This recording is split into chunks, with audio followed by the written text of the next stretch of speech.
Hi friends, ఎలా ఉన్నారు? బాగున్నారు కదా? నేనైతే చాలా చాలా బాగున్నాను. మీరు కూడా బాగుండాలని ఆ దేవుణ్ణి మనస్ఫూర్తిగా కోరుకుంటున్నాను. నేను రామాయణం గురించి చెప్తున్న విషయం మీకు తెలిసిందే. రామాయణం 7 భాగాల్లో మొదటి భాగం బాలకాండం గురించి నేను మొదటి వీడియోలో స్టార్ట్ చేశాను. దాని కంటిన్యూటీ వీడియో ఇది. మీరు చూడకపోతే మొదటి వీడియో కూడా చూడండి. రామాయణం ప్రారంభం వాల్మీకి మహర్షితో మొదలవుతుంది.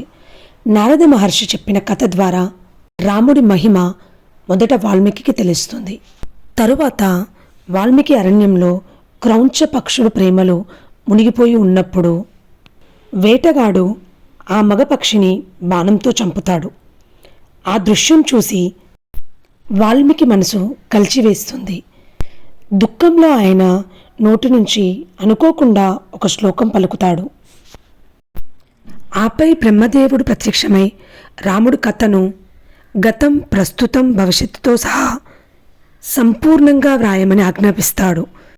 అలా రామాయణ రచన ప్రారంభమవుతుంది. అయోధ్య నగరంలో దశరథుడు అనే రాజు ఉండేవాడు. ఆయన చాలా న్యాయంగా పాలించేవాడు. ఆయన పాలనలో అందరూ చాలా సంతోషంగా ఉండేవారు. దశరథ మహారాజుకి 3 భార్యలు, కౌసల్య, సుమిత్ర, కైకేయి. దశరథ మహారాజుకి పిల్లలు లేకపోవడంతో అతను చాలా బాధపడుతూ ఉండేవాడు. రాజ్యానికి వారసుడు ఉండాలని వశిష్ఠ మహర్షి చెప్పడంతో పుత్ర కామేష్టి యజ్ఞం చేయాలని నిర్ణయించుకున్నాడు. అలా యజ్ఞం చేస్తూ పూర్తయ్యాక అగ్నిదేవుడు ప్రత్యక్షమై ఒక పాయసాన్ని రాజుకి ఇచ్చాడు. రాజు ఆ పాయసాన్ని తన భార్యలకు ఇచ్చాడు. కొంతకాలానికి కౌసల్యకి రాముడు, కైకేయికి భరతుడు, లక్ష్మణుడు, శత్రుఘ్నుడు, సుమిత్రకు జన్మించారు.